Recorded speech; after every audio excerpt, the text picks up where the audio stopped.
নমস্কার বন্ধুরা, তন্হির পাকশালাতে সবাইকে স্বাগত।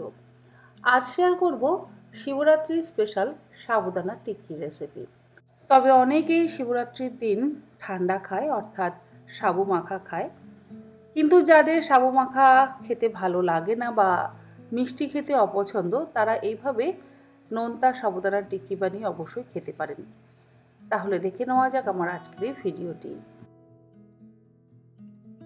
সাবুদানার টিক্কি বানাবার জন্য আমি এখানে নিয়ে নিলাম হাফ কাপ পরিমাণে বড় দানা সাবু। জল দিয়ে 4 থেকে 5 বার খুব ভালো করে ধুয়ে নেব। আপনাদের যদি ইচ্ছে হয় আপনারা চাইলে ছোট দানা সাবুরও ব্যবহার করতে পারেন, মানে ছোট দানার সাবুও এইভাবে ধুয়ে নিয়ে অল্প জলে ভিজিয়ে রেখে কিন্তু সাবুদানার টিক্কি বানাতে পারেন। তবে আমি একটু বড় দানা সাবুটাই প্রেফার করি, কারণ বড় দানা সাবু দিয়ে আমার মনে হয় টিক্কি হোক বা পকোড়া, খিচুড়ি, পোলাও এই সমস্ত কিছুই বেশি ভালো হয়।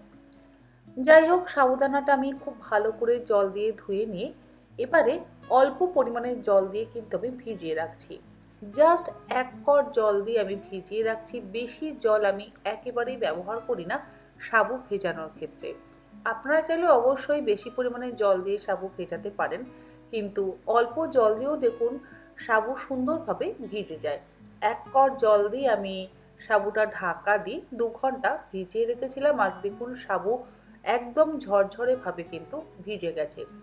আর সাবুদানাটা যে ভিজেছে দেখুন, আমি দুটো আঙুল দিয়ে চেপে দেখিয়ে দিচ্ছি, যথেষ্ট নরম হয়ে গেছে। এরপরে যখন আবার রান্না করব তখন সুন্দর নরম হয়ে যাবে।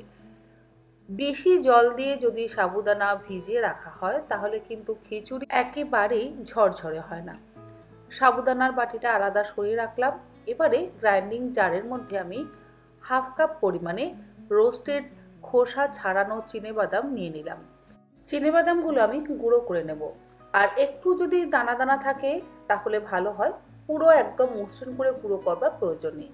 গুঁড়ো করে নেওয়া চিনেবাদামটা আমি নিয়ে নিলাম একটা বড় বাটির মধ্যে। দুটো সেদ্ধ আলু গ্রেটারের সাহায্যে গ্রেট করে নিচ্ছি।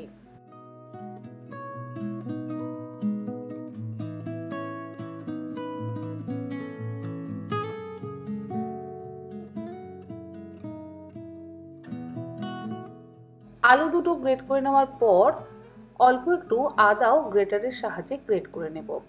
তবে আপনারা চাইলে আদা কুচিরও ব্যবহার করতে পারেন। আমি মোটামুটি 1 চা চামচ পরিমাণে আদা বাটা এর মধ্যে ব্যবহার করছি।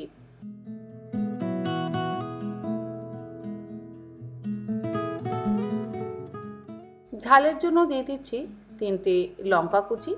লঙ্কার পরিমাণটা নিজেদের স্বাদ অনুসারে ব্যবহার করবেন।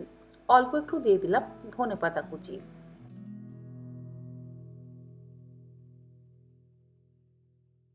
স্বাদ অনুসারে লবণ দিয়ে দিলাম। আর দেব 1 চা চামচ পরিমাণে চিলি ফ্লেক্স। এটা সম্পূর্ণ অপশনাল, আপনাদের চিলি ফ্লেক্স দিতে ইচ্ছে হলে দেবেন, ইচ্ছে না হলে নাও দিতে পারেন। তারপরে যে সাবুদানাগুলো আমরা ভিজিয়ে রেখেছিলাম সেটা দিয়ে দেব। সবটা একসাথে দিচ্ছি না, আগে অর্ধেকটা দিচ্ছি, তারপরে মেখে নিয়ে বাকি অর্ধেকটা আমি মেশাবো। কোনো রকম জলের ব্যবহার কিন্তু করব না, জল ছাড়াই এই ডোটা আমরা তৈরি করে নেব। জল দিলে পাতলা হয়ে যাবে, আর যখন আমরা ফ্রাই প্যানে বা তাওয়াতে টিক্কিগুলো সেঁকবো তখন দেখবেন জল থাকার কারণে আস্তে আস্তে ছেড়ে যাবে এবং সামান্য তেল দিলেও ফাটতে শুরু করবে। তাই জল ব্যবহার করবার একেবারেই প্রয়োজন নেই। খুব ভালো করে মেখে নিলাম। এরপরে বাকি সাবুদানাগুলোকে এর মধ্যে দিয়ে আবারও ভালো করে মেখে নিচ্ছি।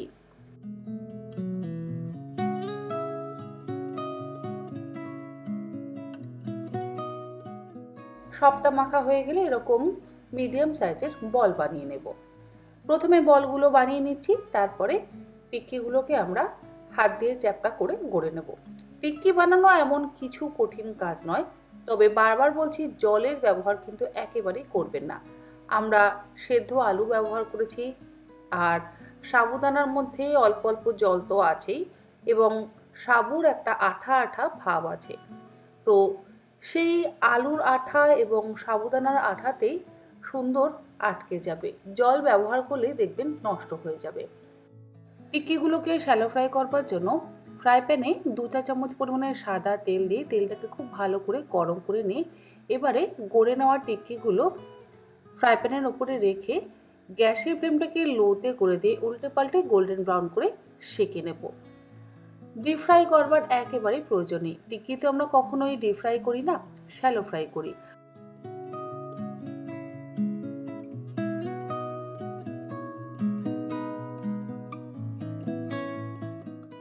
একটা সাইড হয়ে গেলে অন্য সাইড উল্টে দিচ্ছি। 2 পিঠ উল্টে পাল্টে বেশ একটু গোল্ডেন ব্রাউন করে ভেজে নিলেই তৈরি হয়ে যাবে সাবুদানা টিক্কি।